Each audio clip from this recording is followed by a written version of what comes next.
Alright, what's going on, everybody? Welcome back to another video. If you don't know me, my name is Barba223, and I make a lot of ESO content, mostly Magic Warden. So we are back with another Magic Warden build. Now, before you ask, I am editing gameplay as we speak. I'm just trying to get some clips. So yeah, as always, make sure you like, comment, subscribe, and please follow my Twitch at Barba223. But without any further ado, let's just get right into it and give you guys the goods. Alright, so this build is pretty cheesy, I'm not going to cap.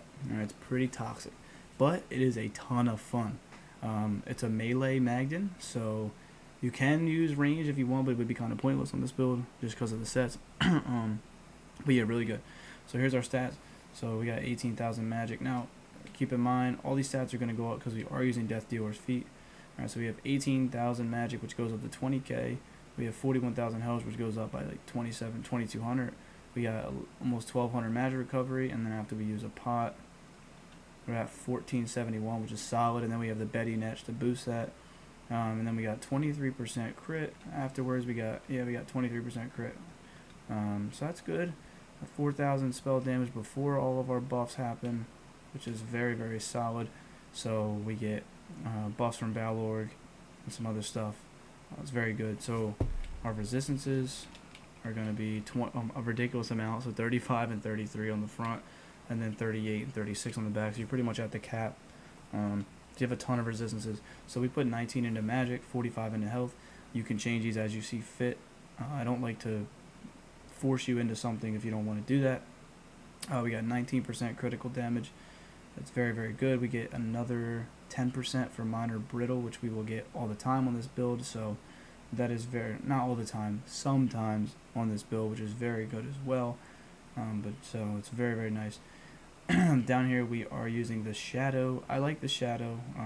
Not only does it help with the extra crit damage, but it also helps with the crit healing, right? So those polar winds can crit for a ton, which is very, very nice. So we also have 13% flat damage from using a frost staff. And we are a Breton. Breton is a must for me. It's just the best magic race, for my opinion.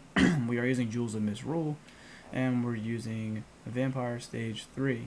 Okay, so that is what we're running. If you want to change any of the attributes, or if you want to use a different race, it's up to you. I think you'll struggle without Breton on this build, because Breton just saves your sustain so much. Alright, so this is the gear we're going to run. I'll show you now. You probably just saw it.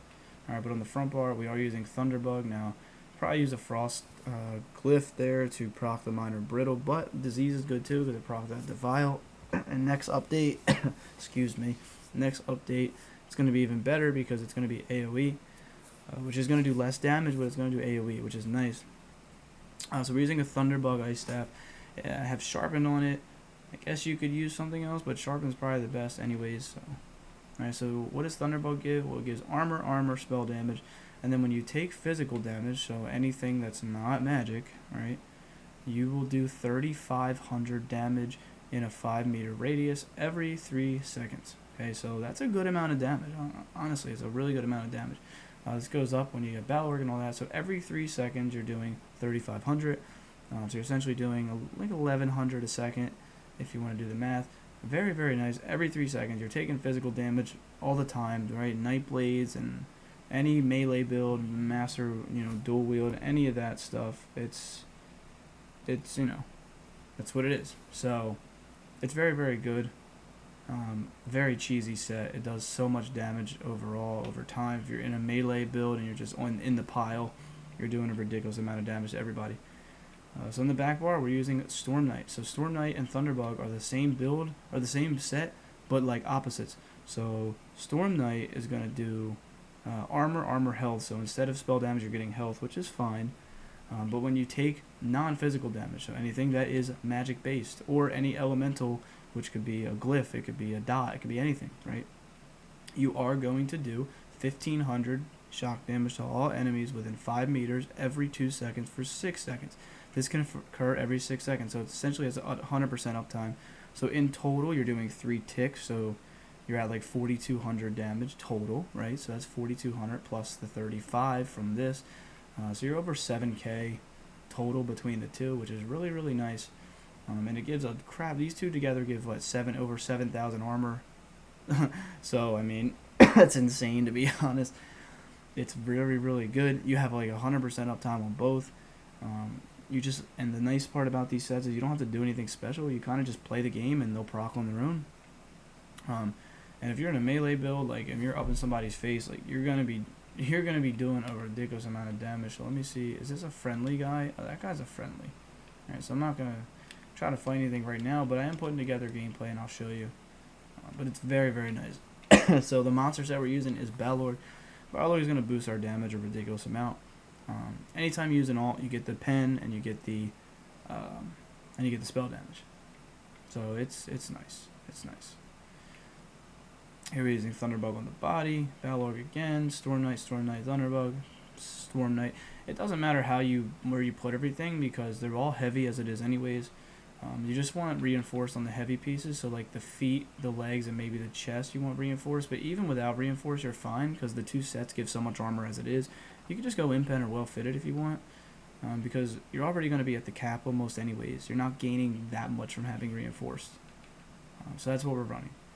So then we have a Necklace of Trainee, which is infused, but you really want Bloodthirsty on everything if you can. But we're going all spell damage. But Bloodthirsty is probably the best for this build.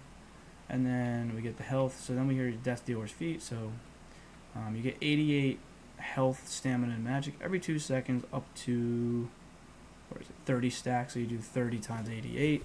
And I believe it's around 2200 or 2300, whatever. It's very, very good. It's a great monster set, or a great mythic item. You can use Markin, but again, I don't think that's necessary because you already have so much resistance as it is. I'd rather have the max stats for my vigor and to keep everything up. So it's a very, very good setup. It's very cheesy. People message me when I use this, to be honest with you. But it's very, very good.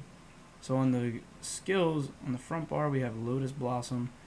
Lotus Blossom is really nice. It's a heal for every light attack and heavy attack, and it also gives you your crit.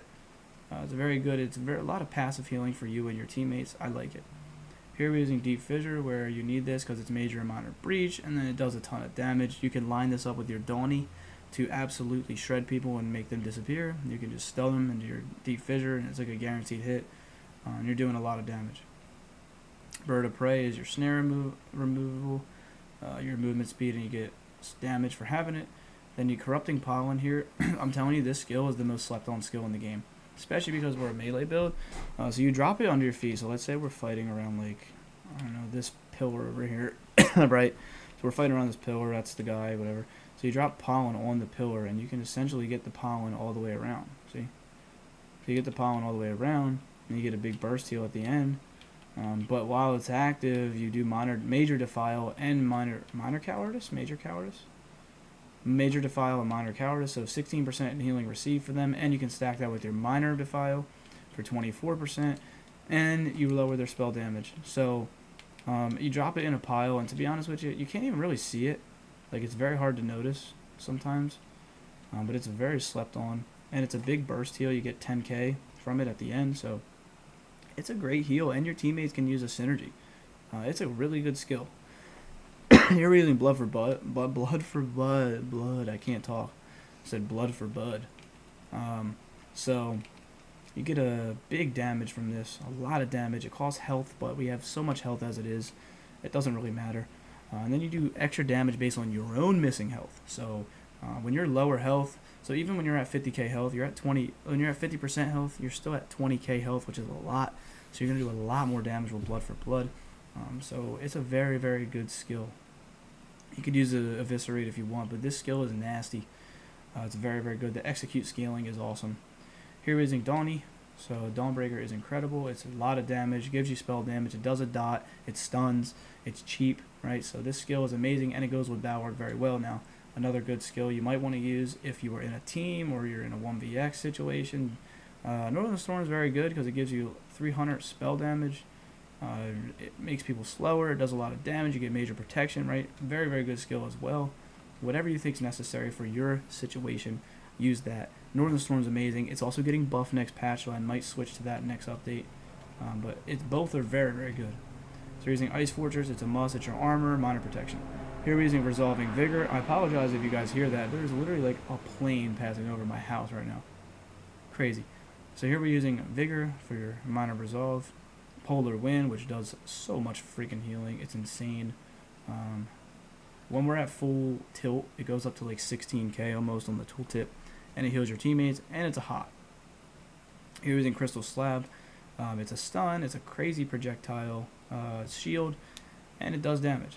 So basically, in a 1vx situation, if you're getting attacked by multiple people, you pop this. You don't have to worry about that Nightblade spam and snipe. You don't have to worry about that Sork spam and whatever.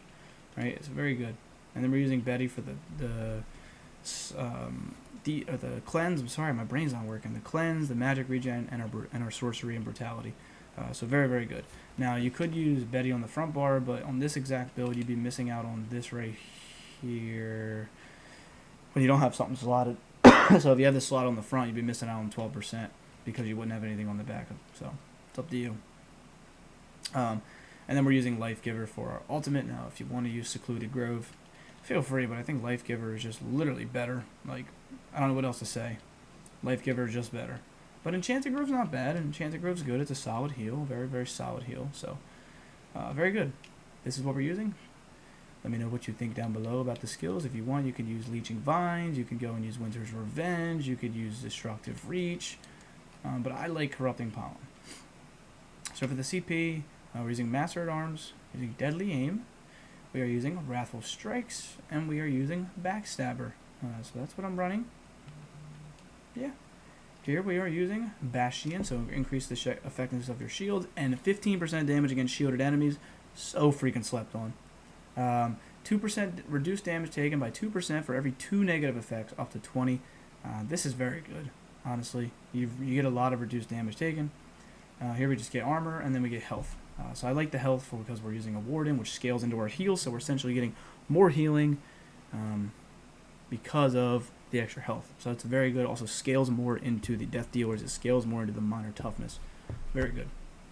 And then we get a flat 1700 armor. Now, I may take that one off just because we have so much armor right now that it might not be worth it. So here I might go reduce the cost of shields or maybe something else. But very, very good. That is what I'm running. Again, there are a few flex spots. If you don't want to use Crystal Slab, I think it's a mistake, but you don't have to. There's a lot of options here. You could use Camo Hunter if you don't want to use Lotus Blossom, but I think Lotus Blossom is also very important. So again, I know I leave a lot open for debate on my builds, but I like to give you guys the choice. So let me know what you think down below. This build hits like a truck. I'm editing gameplay as we speak. And yeah, guys, peace out. Thank you for tuning in. Have a good one.